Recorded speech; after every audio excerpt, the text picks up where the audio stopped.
कैसे हो दोस्तों। पाकिस्तान क्रिकेट टीम के ऑलराउंडर शादाब खान भी शादी के बंधन में बंध गए। जुमेरात की रोज़ समाजी राब्तों की वेबसाइट ट्विटर पर पाकिस्तानी ऑलराउंडर शादाब खान ने भी अपनी शादी का ऐलान कर दिया। शादाब खान की शादी साबिक़ पाकिस्तानी क्रिकेट और कोच सकलैन मुश्ताक की बेटी से हुई है। शादाब खान कहते हैं कि आज मेरे और मेरे ख़ानदान के लिए एक मुबारक दिन है। मेरी आज बारात थी। उम्मीद करता हूं कि मैं अपनी एहलिया के लिए एक अच्छा शौहर साबित होऊंगा। शादाब खान के मुताबिक इन्होंने अपनी बारात में जो शेरवानी पहनी थी वो कराची से बनवाई थी, जिसका नाम आलमगीर है।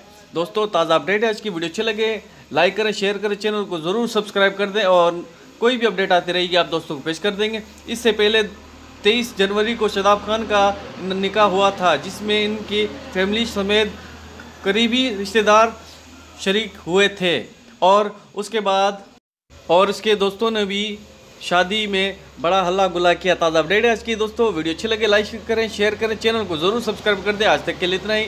कोई भी नई अपडेट आती रहेगी आप दोस्तों को पेश कर दें। मिलते हैं अगले वीडियो में। अपना ख्याल रखिएगा।